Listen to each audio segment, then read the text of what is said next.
They are like ducks, wading and splashing on the muddy ground under the house. It is dirty, but they are quite happy playing in it, since they have never seen the water of the great oceans, or the seas, or the ponds, or the pools, where they can freely swim about.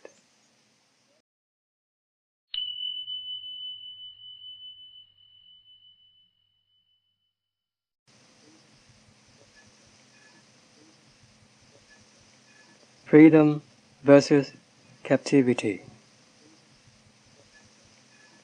The citta, to put it in worldly terms, is like a perpetual captive, someone who is born and lives in captivity, in a prison, someone who never sets foot in the outside world, but lives in imprisonment from infancy to maturity.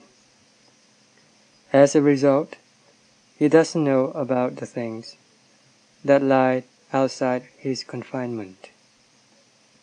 He only knows about the joy and sorrow inside the prison, but he can't see the happiness, the suffering, the freedom, the fun, and the pleasure that belongs to the outside world, nor the way how people out there socialize, how they come and go, and how they make their livelihood. What happens outside, he has no way of knowing, as he is continually confined from his birth to his dying day. This is an analogy. Alone by themselves, both the good times and bad times found in captivity has no profound impact, as there are no experiences of the world outside to contrast and compare with.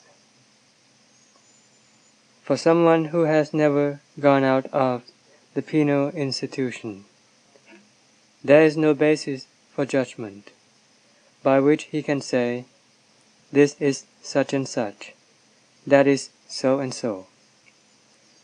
This is better than that, or that is more superior than this, as nothing outside ever gets inside. There are only the experiences of life in confinement.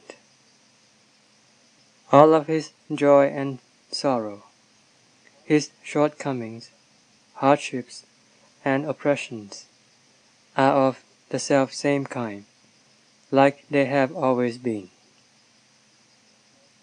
For this reason, he would know where he can escape to, or how he might free himself, and with what method.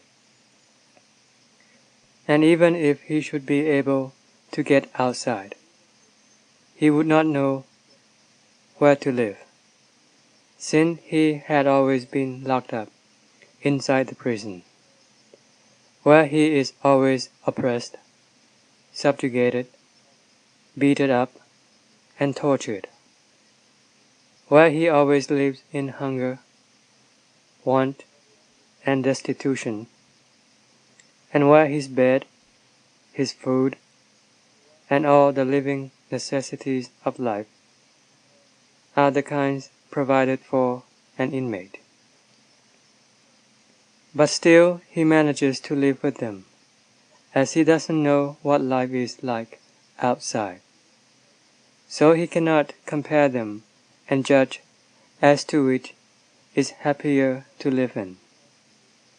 Nor is he encouraged to seek for an exit that would lead him to the world outside.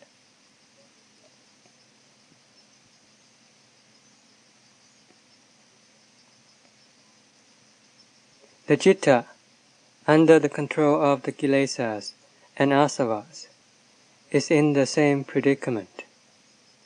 That is to say, it has been imprisoned by the various kinds of kilesas for eons and eons.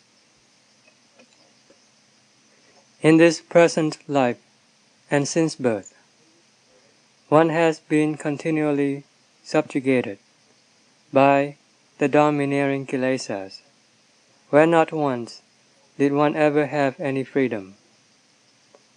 It is therefore hard to imagine the kind of happiness that is beyond the state of things one finds oneself in now. It is difficult to perceive what this happiness is like. One is like the person who is born in the prison and who lives there all the time.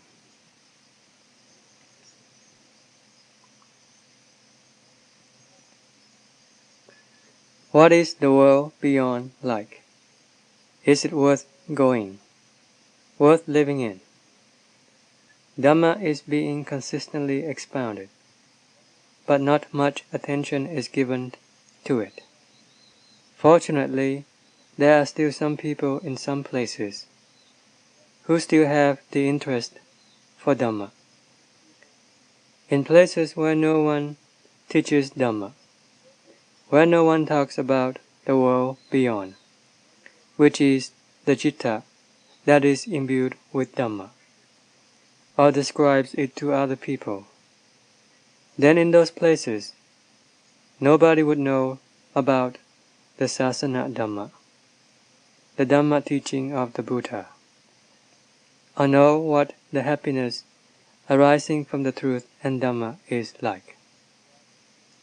Darkness prevails everywhere. People are stuck and totally submerged. This is because they don't have the teaching to salvage them. To them the world beyond seems far-fetched. What is real to them is just imprisonment, which is their hearts under the control of the kilesas. They are born into this world with the prison as their home, where they live, where they die, and where they remain forever. Their hearts know not what can bring them the happiness and freedom that surpass what they have now.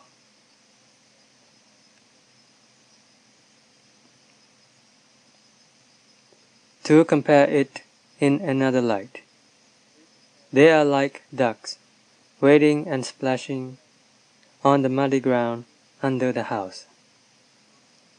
It is dirty, but they are quite happy playing in it, since they have never seen the water of the great oceans, or the seas, or the ponds, or the pools, where they can freely swim about.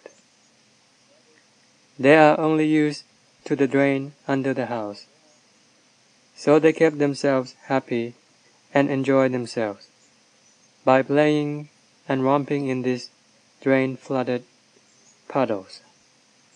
And for what reason? It is because they have never seen a greater, wider, and deeper body of water, where they can really have fun and a great time, where they can be delighted and at ease, and where they can have more freedom to swim about than in the little puddle under the house.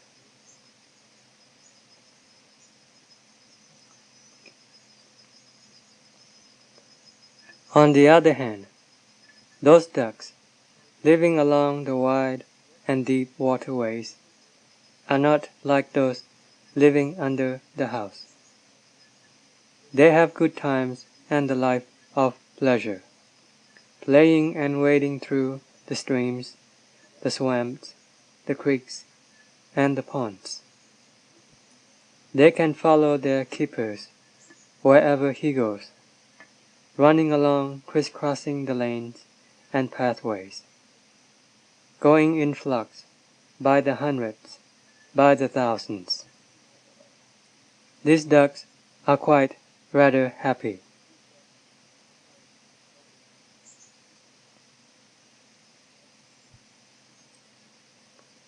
What then is the point?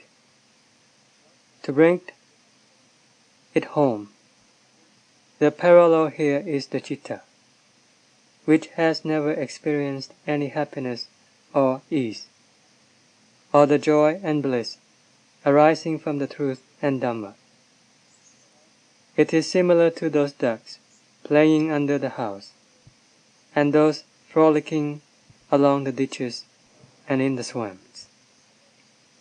We are now happy and cheerful, due to the influence and manipulation of the kilesas. But this kind of well-being is likened to that of an inmate in a prison.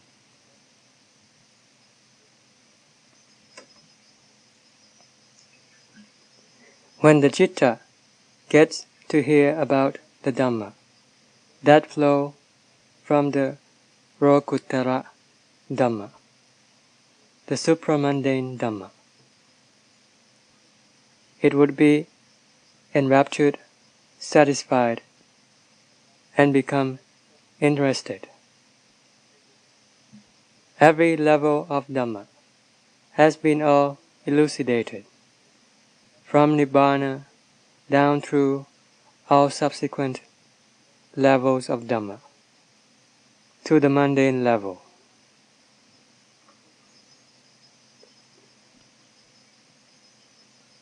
There are still some people who have the Upanisaya, the inherent potential for Dhamma, and who are interested in the world beyond, and the bliss transcending that they are now experiencing.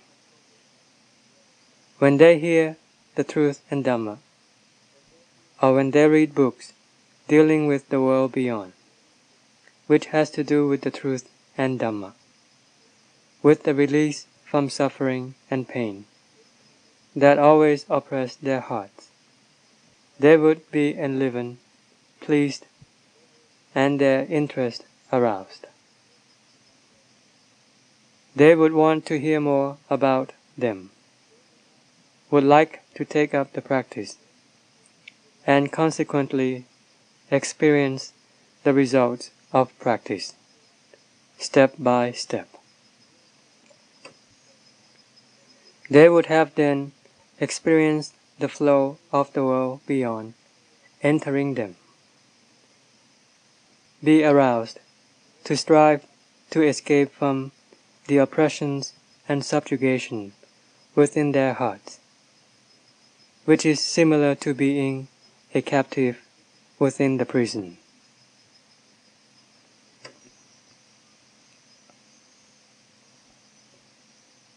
The more they practice mind development, and the more they experience calm, the harder they would strive and intensify their effort.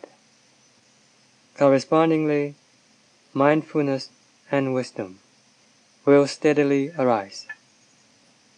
They would come to see the harm in the oppression of the kilesas, and realize the value of Dhamma, which is the means of emancipation. The more they manage to set themselves free, the more their hearts would experience bliss and release, which in turn helps to strengthen their faith tremendously, as well as precipitating their diligence, devotion, and endurance. The mindfulness and wisdom that had previously laid submerged would now return to life, to reflect, meditate, and investigate.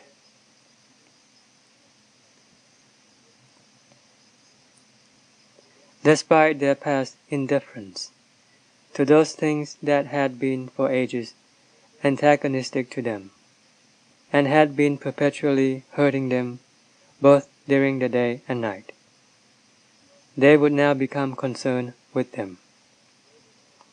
Previously, they acted like dead people, as they took no interest in those things that came in touch with their eyes, ears, nose, tongue, body, and heart. but treated them as something trivial, which in turn did not arouse their mindfulness and wisdom to think and examine in terms of causes and their effects.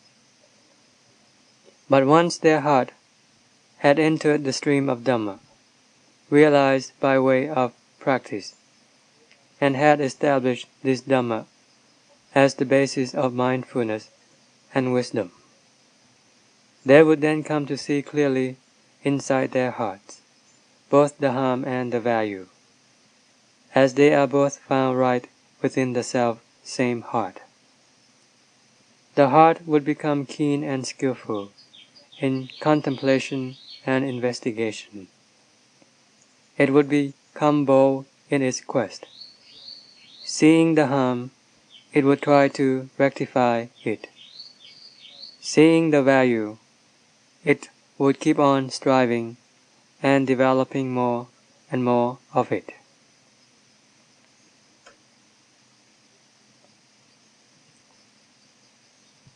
This is the way how the citta steadily liberates itself from oppression and control, which is its inner prison. And at the same time, it also catches a glimpse of the world beyond, and see what it is like, and see how it differs from the prison that it is being confined in. It can now see the way how people in the world beyond live, and how they come and go, in contrast to how it is like living inside the prison, and how it is like living under the manipulation of the kilesas.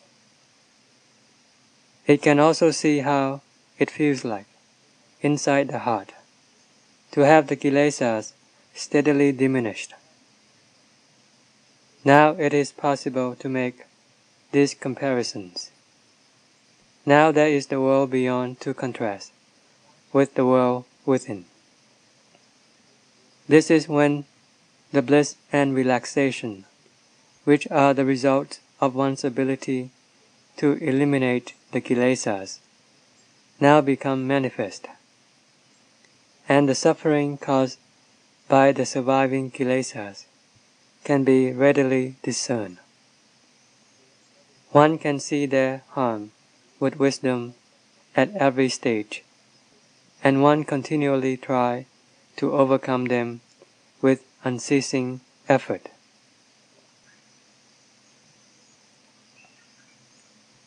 This is the time when mindfulness, wisdom, faith, and energy mobilize and set out on the warpath.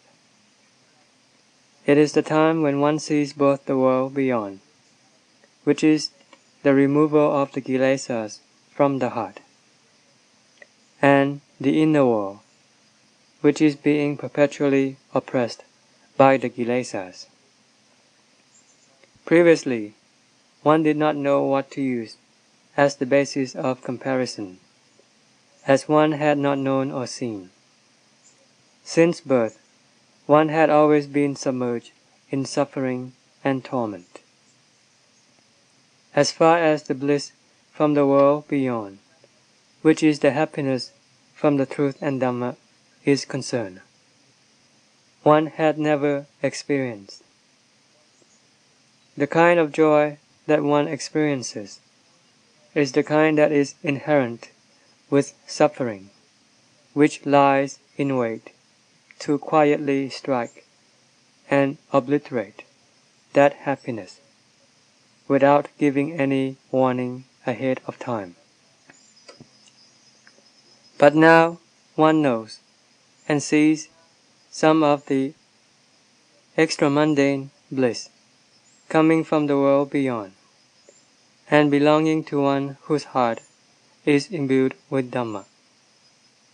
One also sees the joy of captivity, which is the joy under the sway of the kilesas, as well as seeing the suffering under the power of the kilesas.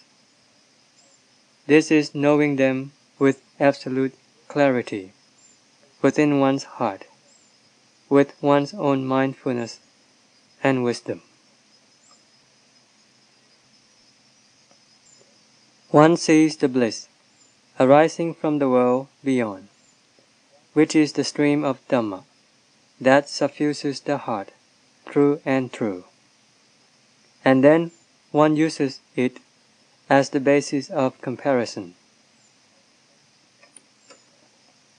One sees both the world beyond and the world within, seeing both the merit and the vanity.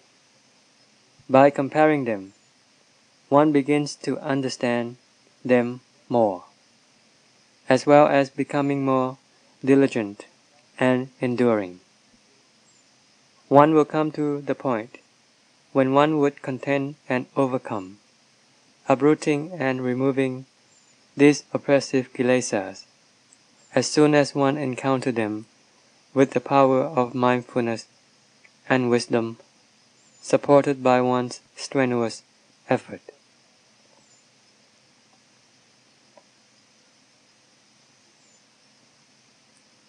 The citta would spin by itself when the perception of harm is great.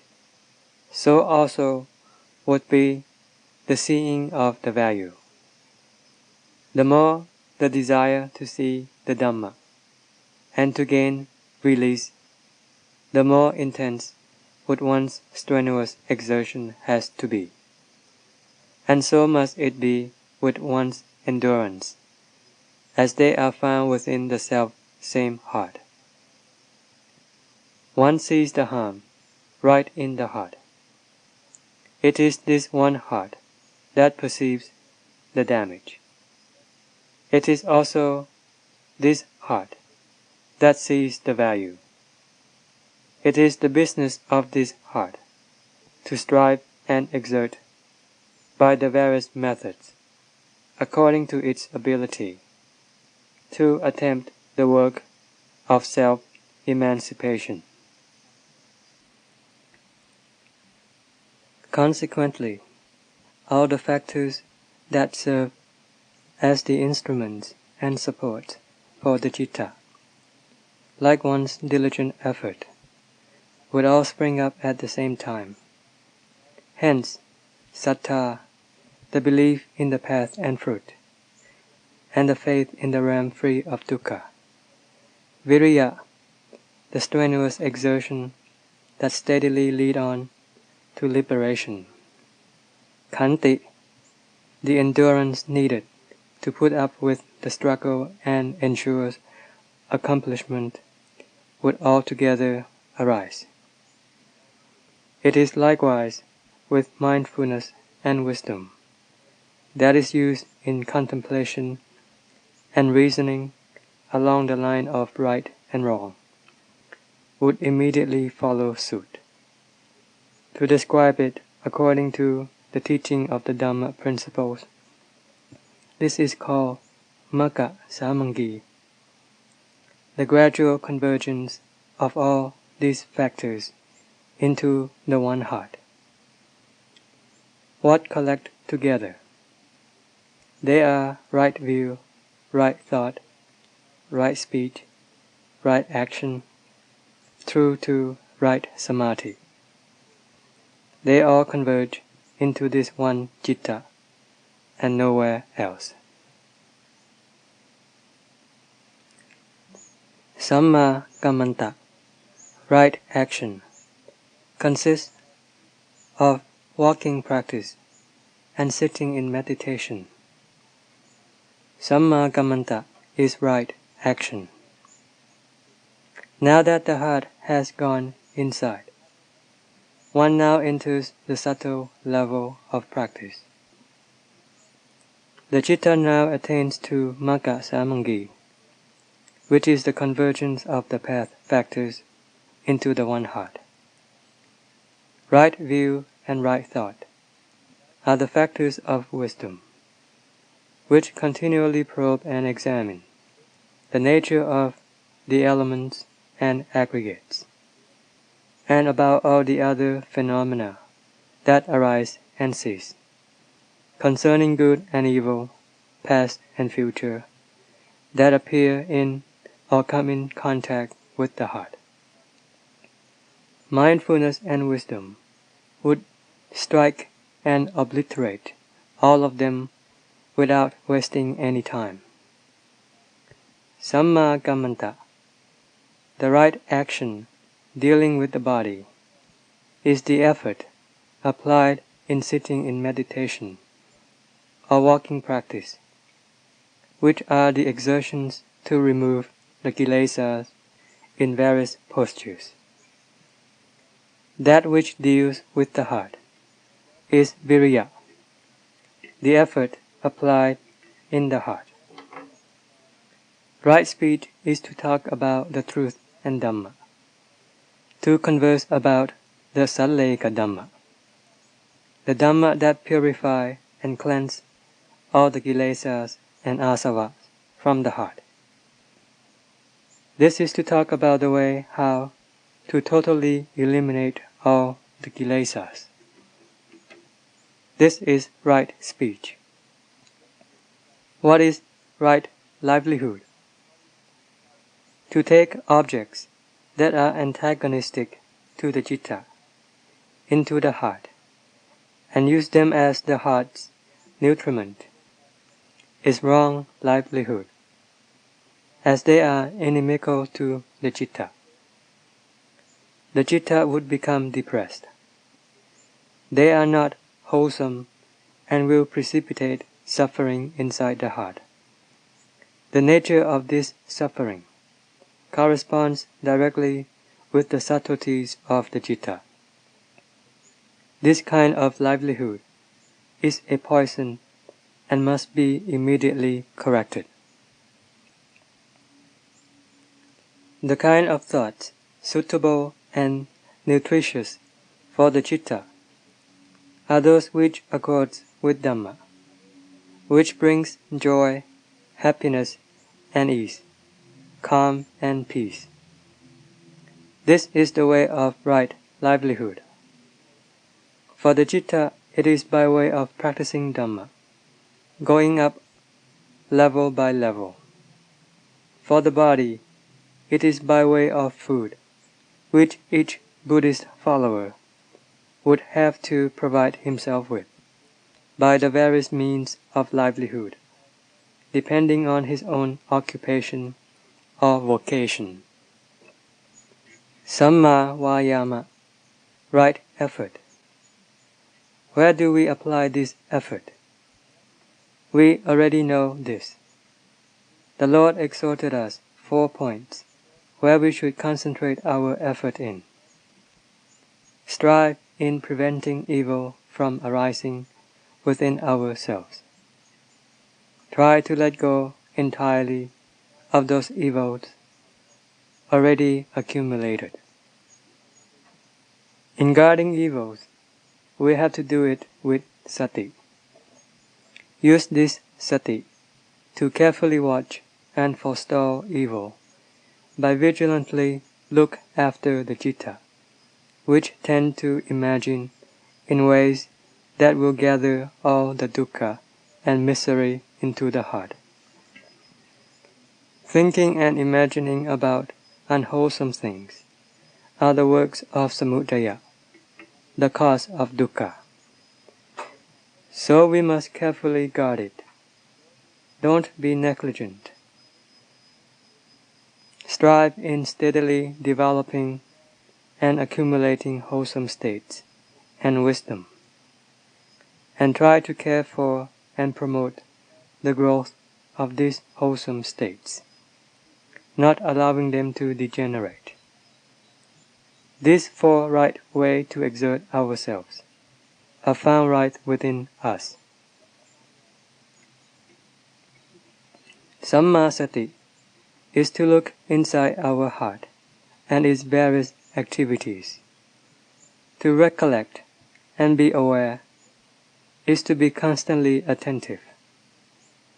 If those things that come in contact with the eyes, ears, nose, tongue and body, do not enter the heart. Where else could they go? The heart is a vast expanse that at all times receive and perceive all the various kinds of phenomena, both good and evil. Panya reasons and analyzes.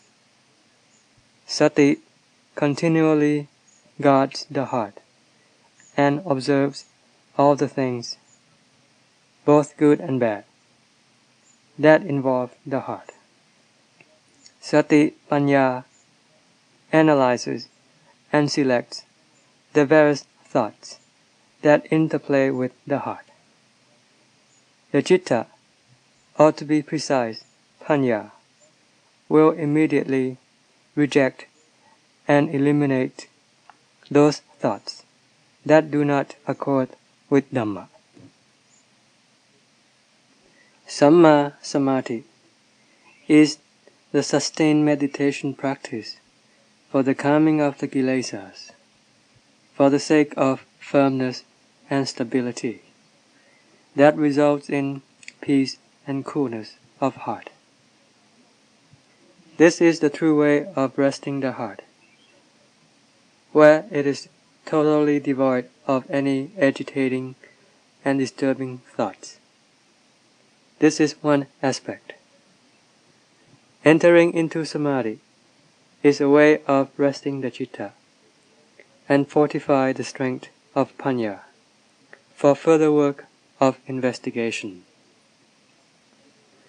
One should rest in samadhi by entering into the state of calm and totally desist from imagining, conceiving, examining, and reasoning with panya.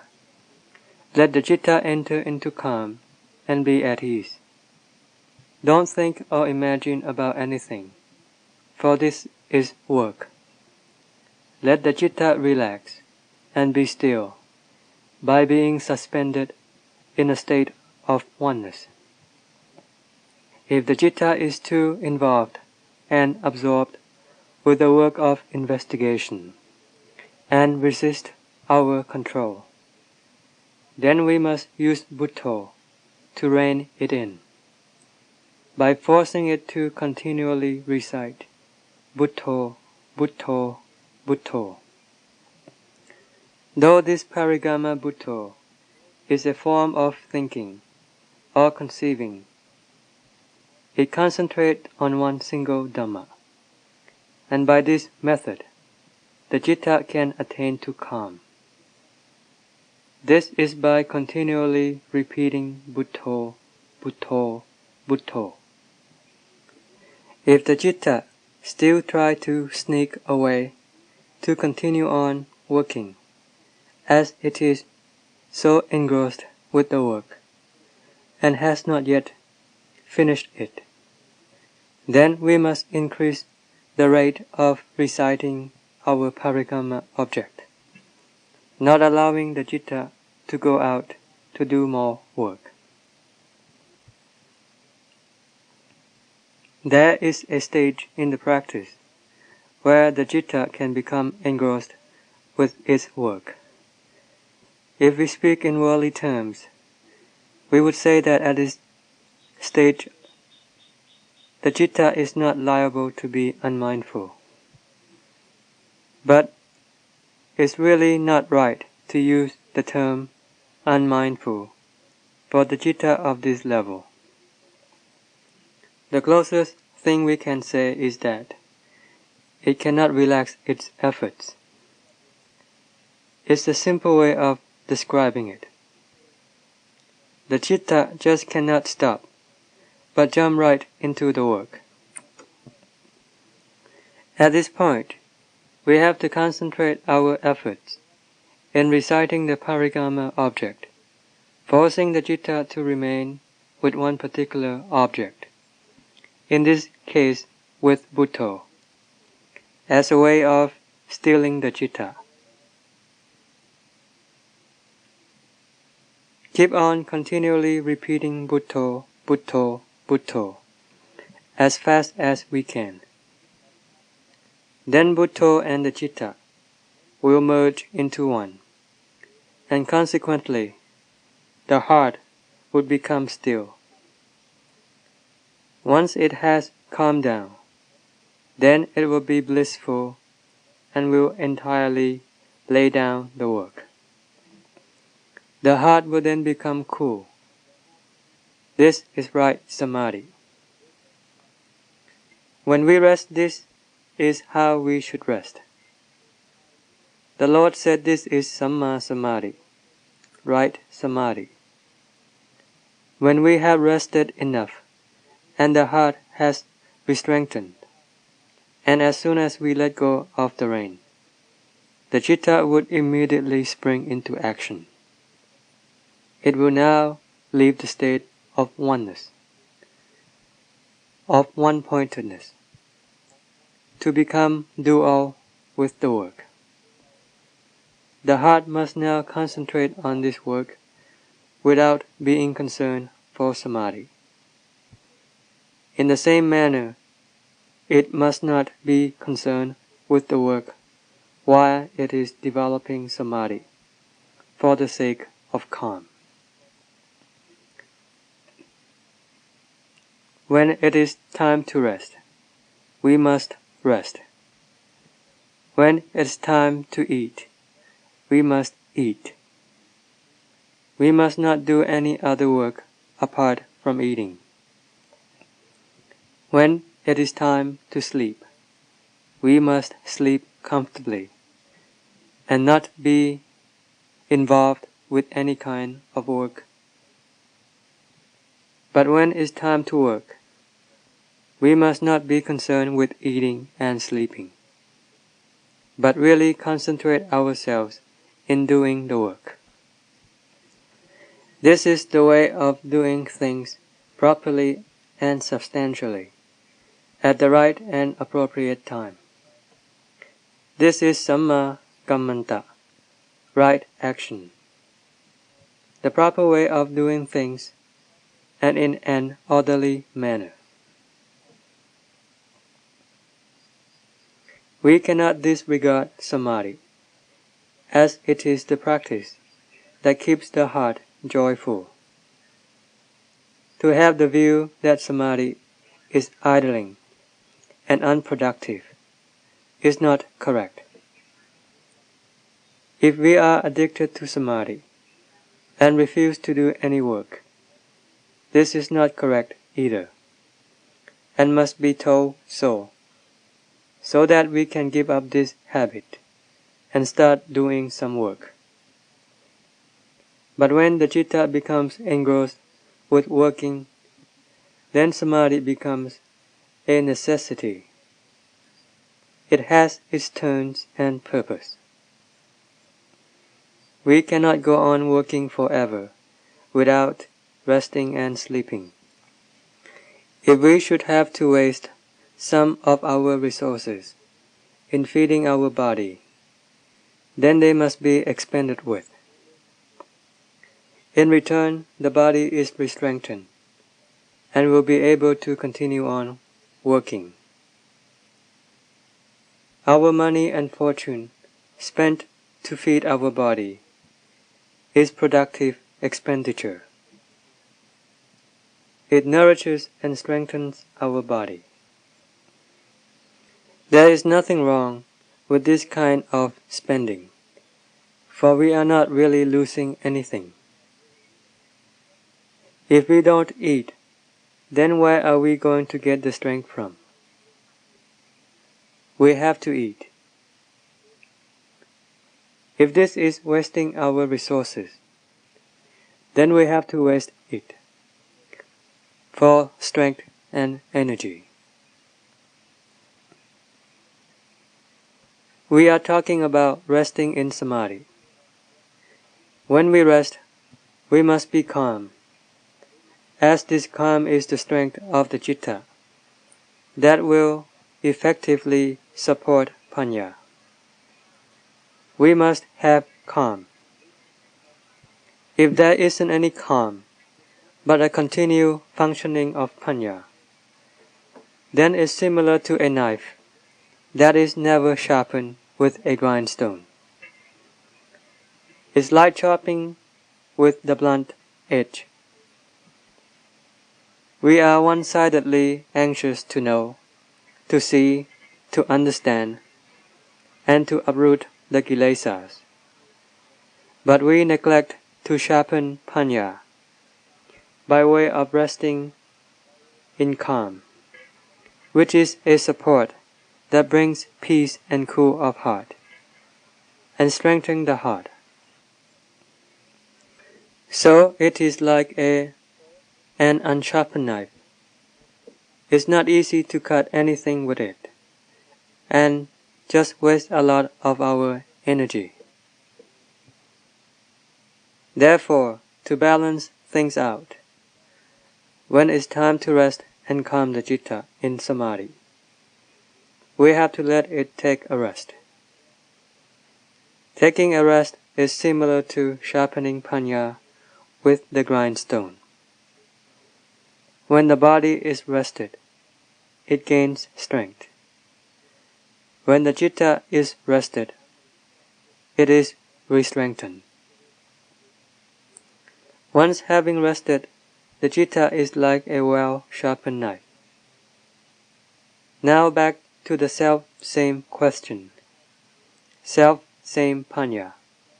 Self-same person who does the investigation. As soon as he tackles this question, it would now be easily solved.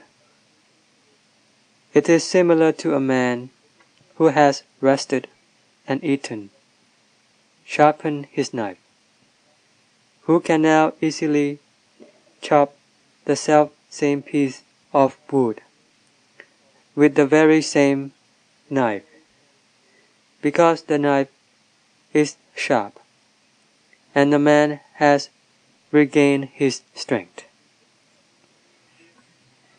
Here we have the very same questions, the very same panya, the very same practitioner who has now been resharpened, and the citta that has now regained its strength and capable of backing up panya. The question is now easily solved. A great contrast to when we haven't rested in samadhi.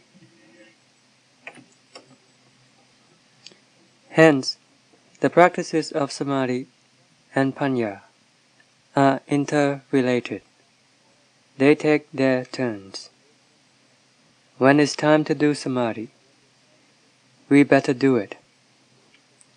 When it's time to investigate with panya at its fullest capacity, then do it fully. When it's time to rest, then take a total rest. But they must be done at a different time. Don't let them interfere with each other. For example, while we are investigating with panya, don't be concerned with samadhi, and vice versa.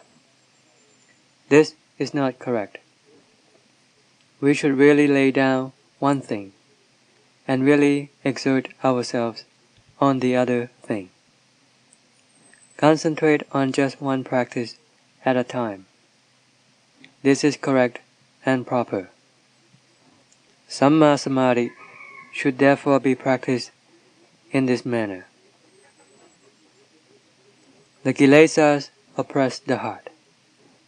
The citta is like a prisoner. It is at all times overshadowed by the kilesa and asava, and had always been manipulated and harassed by them from the time we were born. As panya steadily extracts the kilesa, the heart becomes increasingly brighter. It is burdened citta, the result of the removal of harmful and filthy things, is a gain. We can see its value. Then we continue on investigating. Precisely, where are the kilesas and where are birth and existence? They are right within this one heart. All other things are their branches and divisions, going out by way of the eyes, ears, nose, tongue, and body. But the real core is in the heart. When we investigate, all these things will steadily gather into the citta. Is nothing but this very citta that turns and revolves, the one that leads us to be born and die. What is the cause of this? It is due to the origin of these kilesas embedded in the heart. When we have investigated and analyzed with sati panya until seeing clearly, then we will progressively cut them off and draw inward until arriving at the citta, the chief culprit, and avijja, the critical determinant, the origin of vata inside the heart. We must keep on differentiating and investigating until the notions that this is so and so, and that is such and such, are totally vanished. Concentrate on investigating at the citta in the same manner we investigate all the other sabhava dhammas. Though the heart may be extremely bright, we have to realize that this is a temporary abode, in which we are not yet capable of smashing it into pieces with our investigation. We must not forget that this marvelous citta is the real avijja. We must take it as the target or object of investigation. Should this one dissolve away in such a manner that nothing remains, not even the knowing, or should the one who knows be annihilated along with it, then let's get to know this. We investigate to find out the truth and to know the truth. So we must get right down to the basis of cause and effect, right down to the truth of everything. Should anything be exterminated, let it be so. Finally, should the one who knows, who is doing this investigation, become extinct, along with all the other things, then let us know this with our sati panya.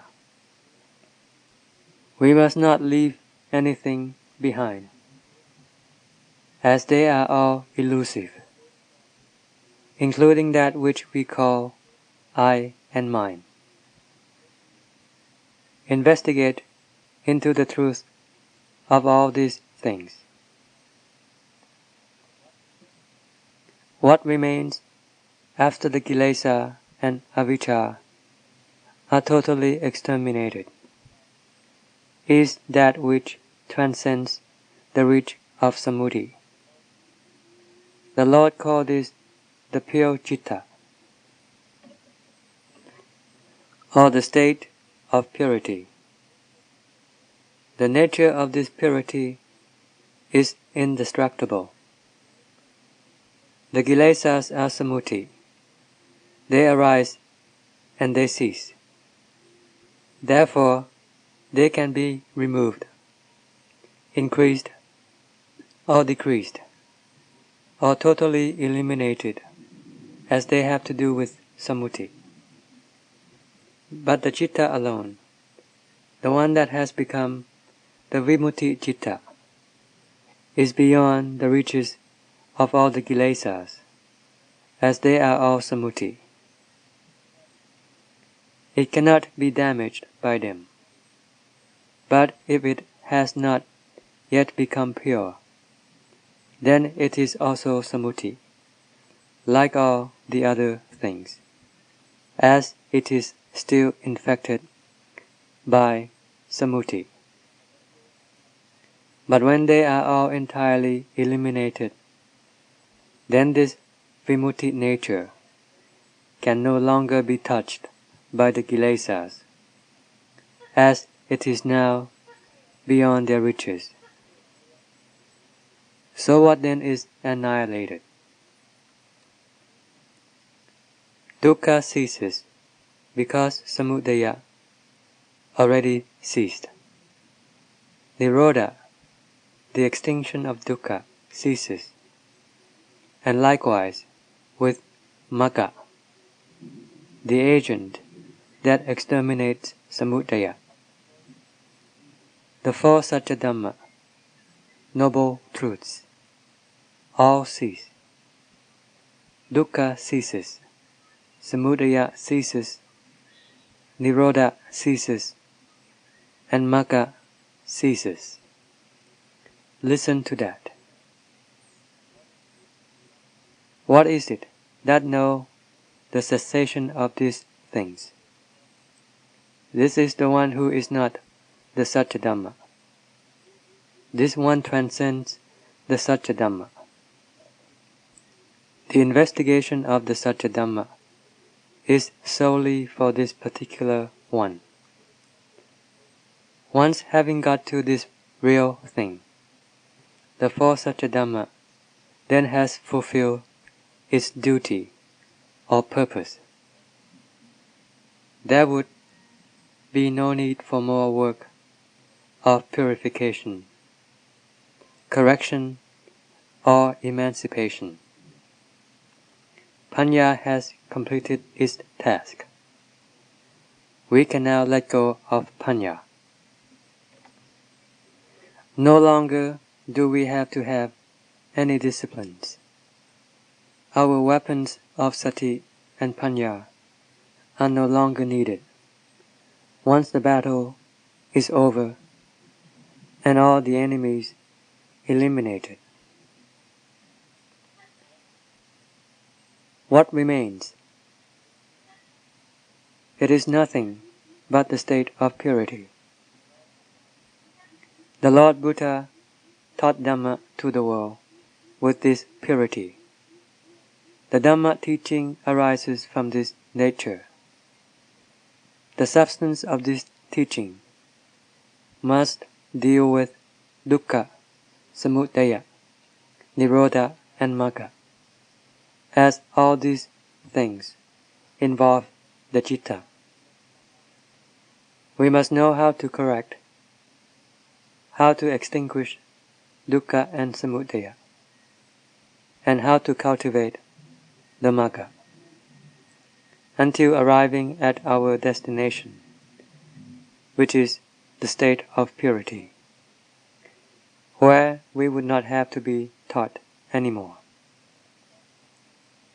The citta has now gone to the world beyond, gone from the prison to the world outside, to freedom where it would never have to be confined again. But nobody likes to go to this world, since nobody has ever seen it. This is an important world. Lokuttara, the supramundane world, is a realm higher than all other worlds. But let's just call it the world beyond. It's beyond all forms of samuti.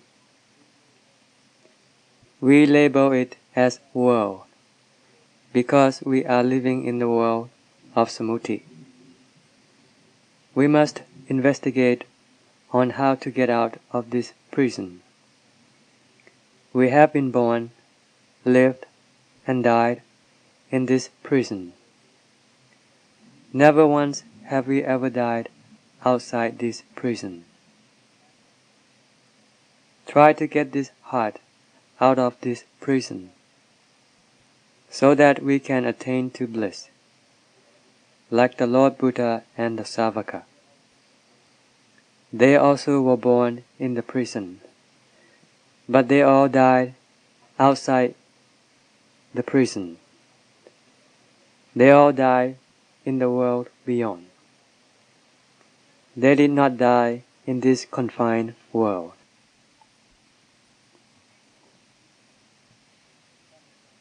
Tan Ajahn Mun said, "The heart has only one universal language.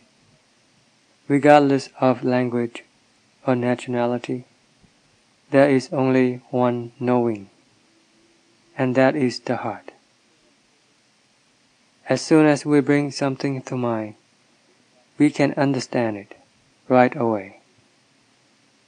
But when we have to speak it out, then it has to be put into this or that language, and then it is more difficult to understand. But our awarenesses in the citta are all identical.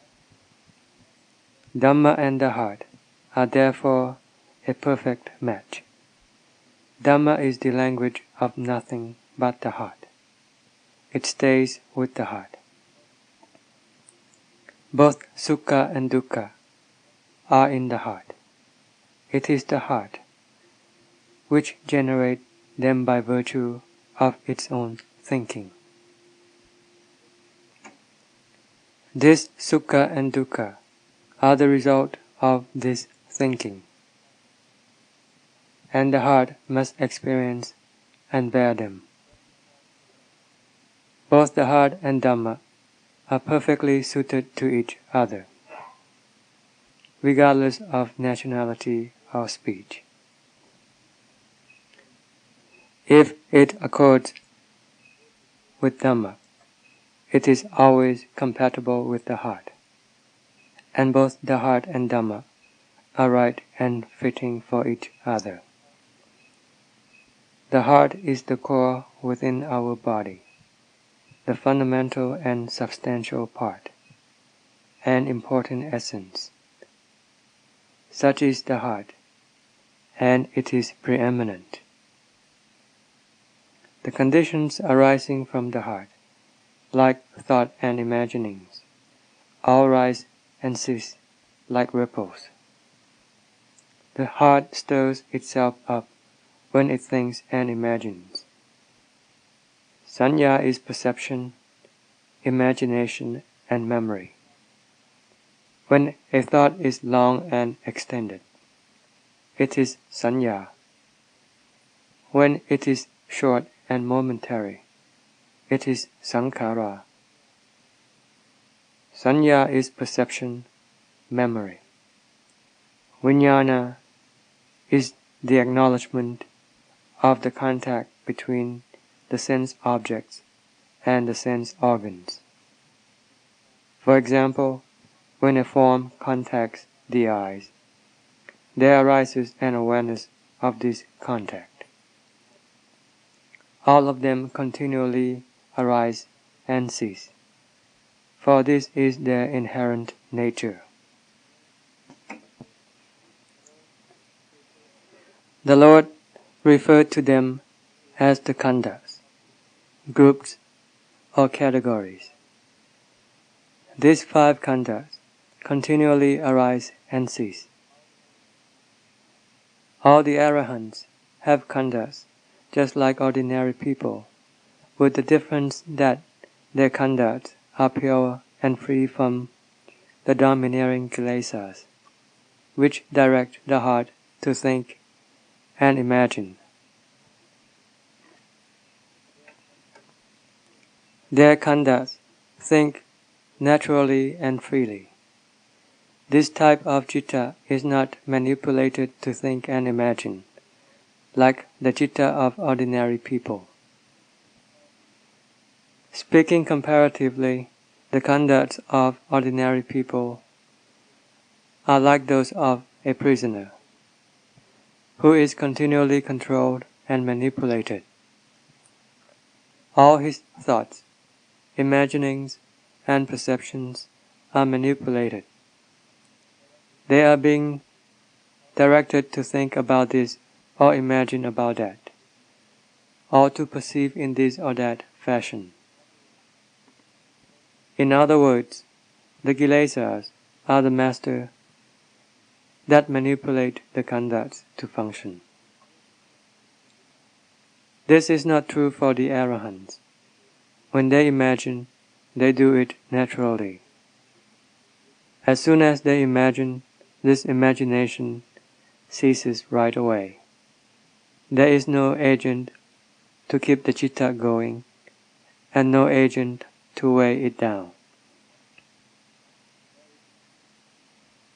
There is nothing to control it, in contrast to the conducts under the sway of the kilesas, and have the kilesas as their master. So in this respect, the cittas are different, although their true natures are all the same. All the above mentioned are anicca, impermanent. Changeability is inherent in each and every khandha, namely the rupa khandha, which is our body, and the vedana khandha, which comprises sukha, dukkha, and neutral feelings. They all continually rise and cease, as do sanya, sankhara, and vijnana. Their inherent nature is to continually rise and cease. On the other hand, the true knowing, which is the basis of our awareness of the things that rise and cease, does not itself cease.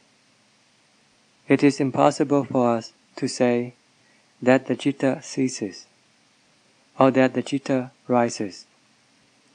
Consequently, a purified citta is totally rid of both the issue of birth and death, and also the dhatu and the khandha. A purified citta does not take birth in the various realms of existence, nor does it manifest itself in any physical form, such as an animal or person. But for those people whose cittas are not purified, they will continue taking on birth and death, and will keep on heading for the cemetery. And it is all due to this undying citta.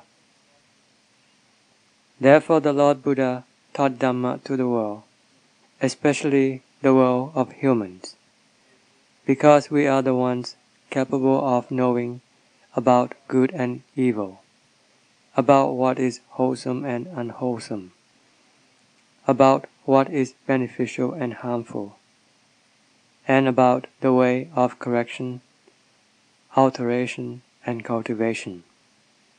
We are the ones who can comprehend the language that he used to teach the Dhamma.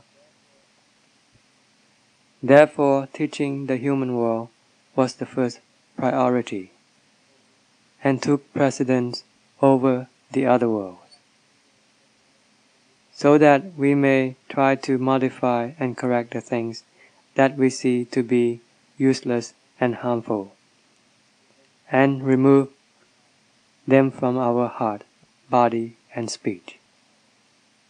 He also taught us to develop and cultivate goodness, to promote the growth of existing virtue, and to bring about new wholesome states.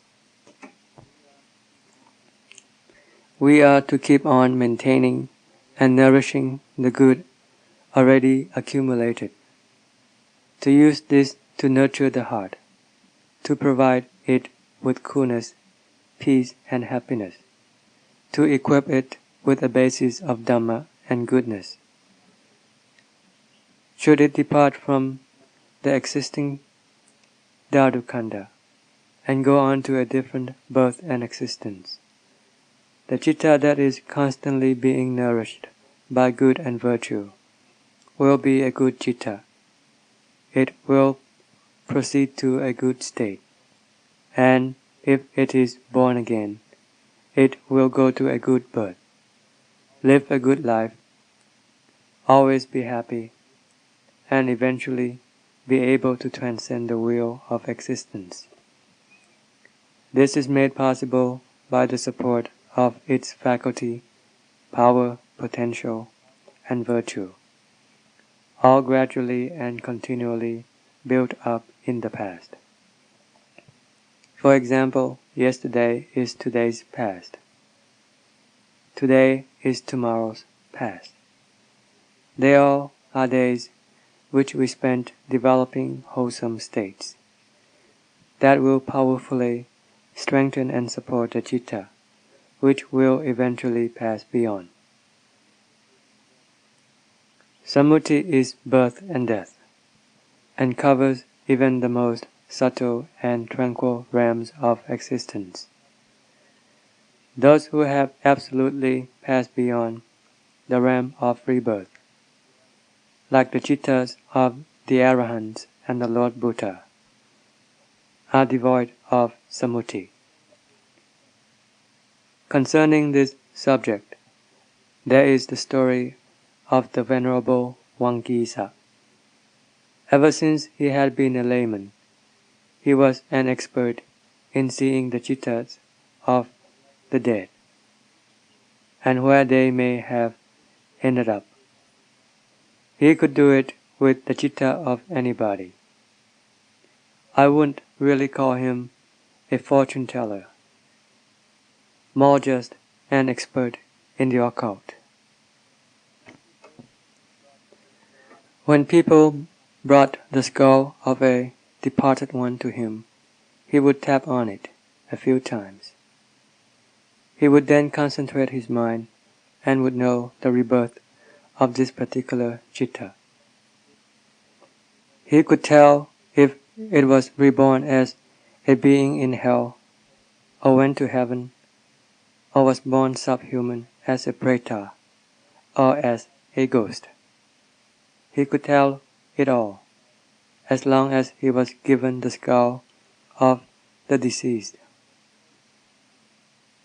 When he heard from his friends that the Lord Buddha was much more accomplished than himself, he became interested in acquiring more knowledge, and so went to see the Lord Buddha to learn more about his branch of knowledge. When he met the Lord Buddha, he was given the skull of an arahant, and was told, "Try this, see where this one has gone." He tapped and listened, but there was silence. Again he tapped and listened. Again there was silence. He meditated on it, but still silence. Contemplated again, still silence. He was unable to discern where the former possessor of this skull had gone to.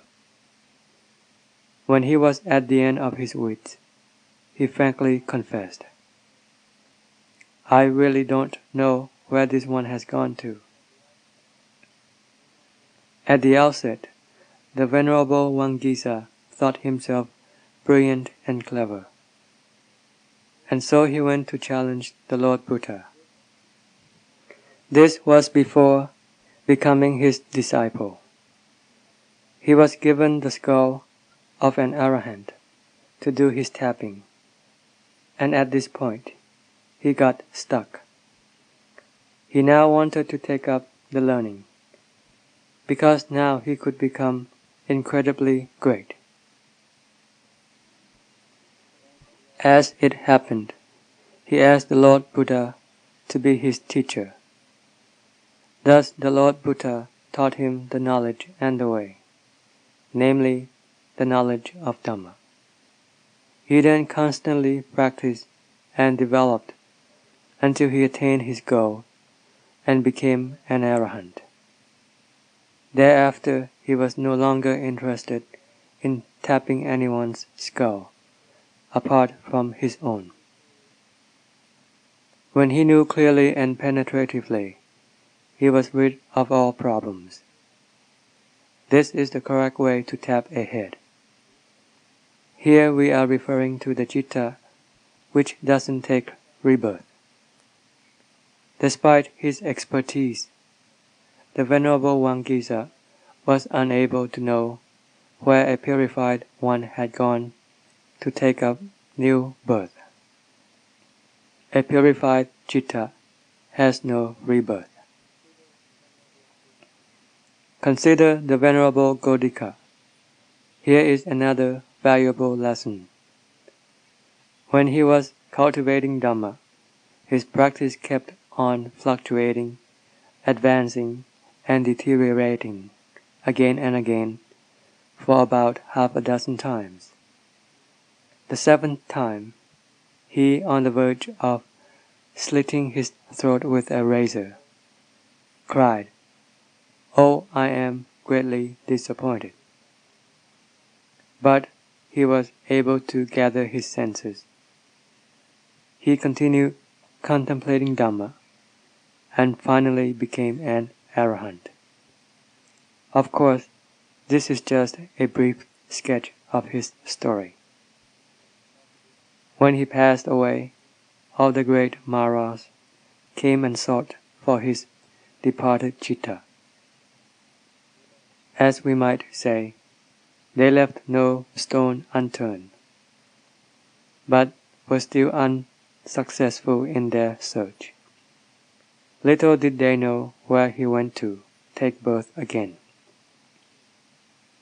The Lord Buddha said this to them: "In no way, either by digging, searching, investigating, or turning over the ground, would you find the departed citta of Godika, the son of the Tathagata, and an accomplished one.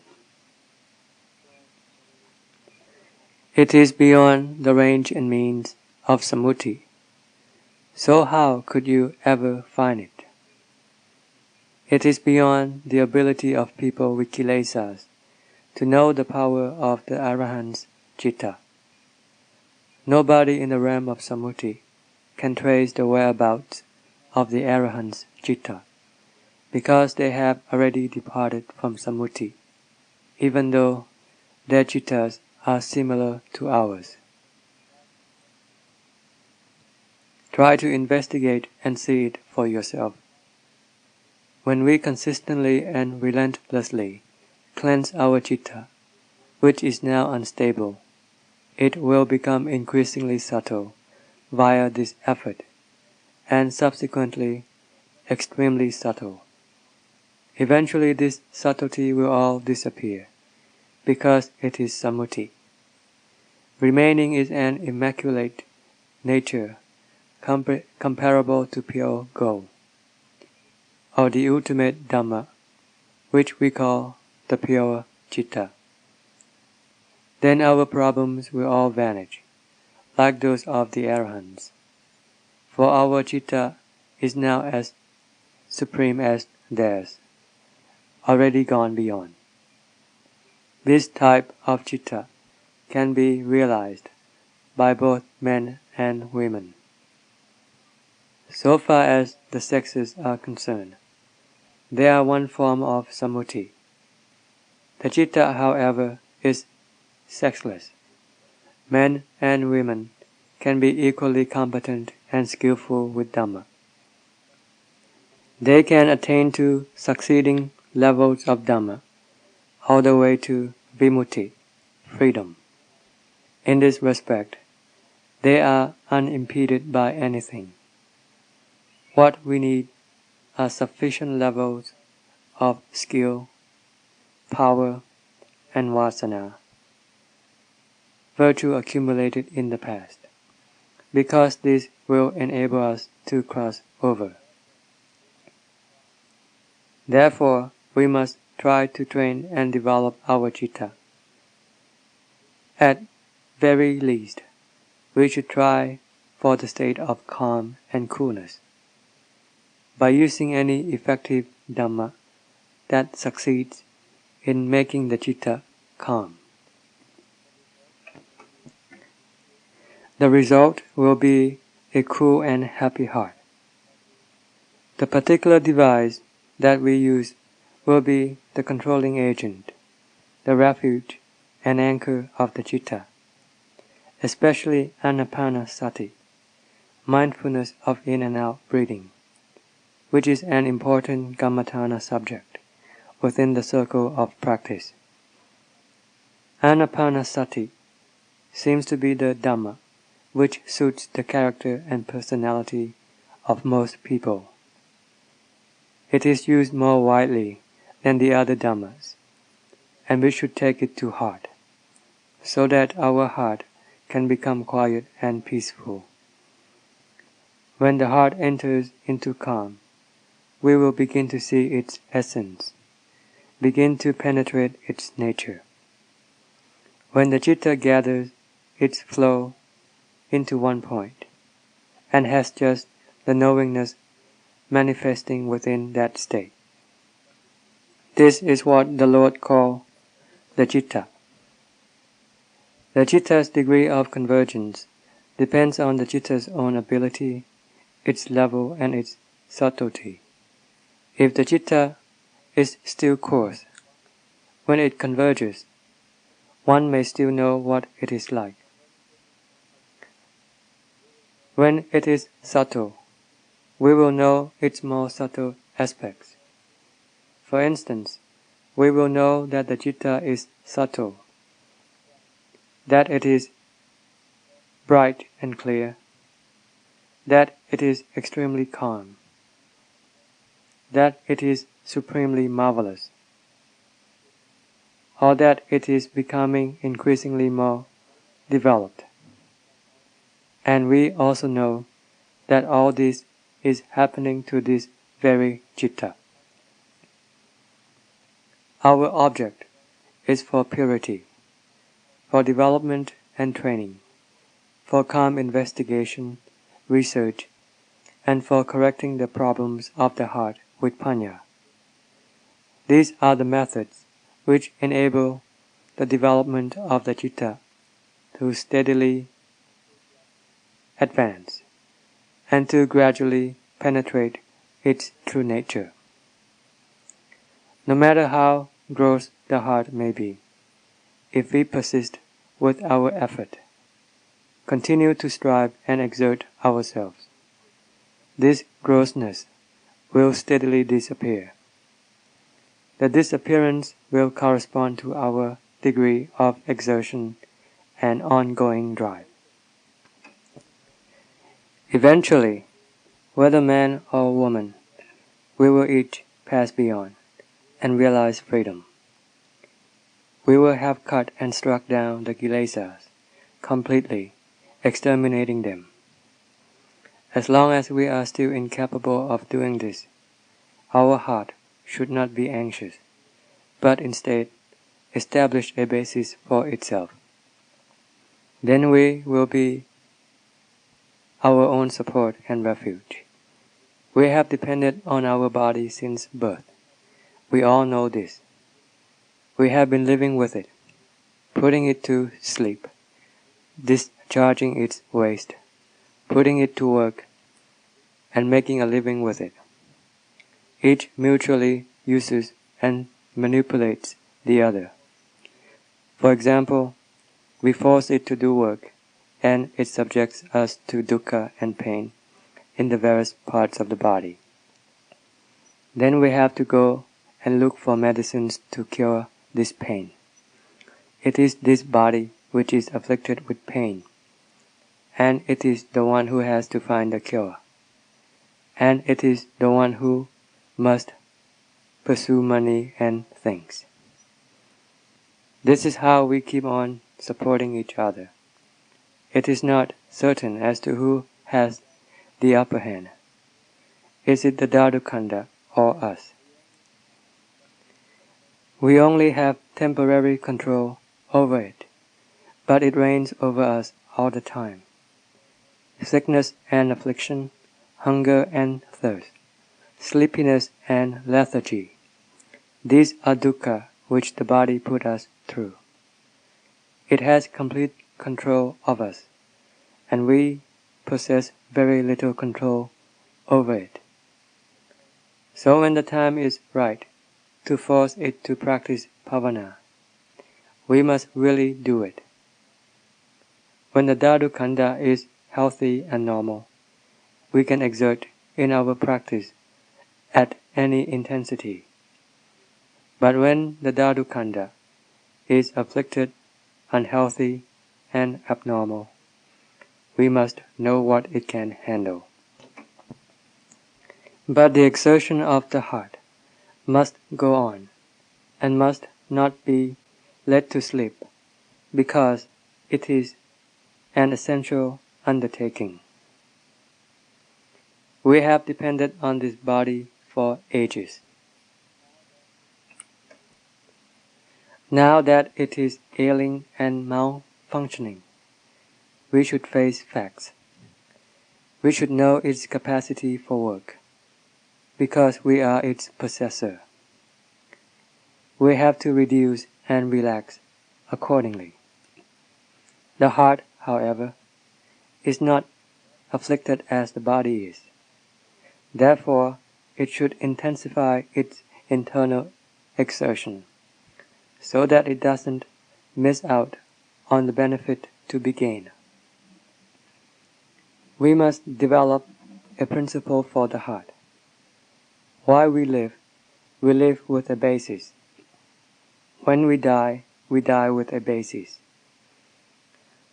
Wherever we take birth, we should live with a sound principle that keeps us happy and contented. The goodness and virtue which we look forward to should not be allowed to go astray. We should always have things that bring us satisfaction and contentment. This will accord with our practice for the development of good and virtue. That is, the happiness sought by all people, and which people are never satiated with. Such is the nature of happiness, always wanted in any form, especially the heart's happiness arising from cultivating good and virtue, as from the practice of bhavana. Such happiness is the core, the important essence of the heart. We should therefore cultivate it while the Dhatu lives. Once we reach the end of life, development will be beyond our capacity. However much or little we have achieved, we must stop at that time. Then we are laid off and retired from our job to await its result in the next stage, over there in the next life, over there. We should do whatever we can. If we can pass beyond and realize freedom, then all our problems and troubles will be entirely taken care of. Nothing to bother and involve us anymore. Here we are talking about the citta, which is preeminent, and which can lead us to good or evil, happiness or suffering. Nothing but the citta can produce these things. Karma and its result are both in the citta. The citta is their creator. It makes no difference whether we remember them or not. And because karma's agent is in the heart, its consequences cannot be blocked. It is deeply rooted in the citta. We must accept the consequences of our karma, but we shouldn't blame anyone else. What we did is already done. Why blame anything? When we write with our hand, we must use our own hand to rub it out. We should accept it like a sportsman. Such is the way with karma. When we have realized freedom, then all our troubles will disappear. End of Desana.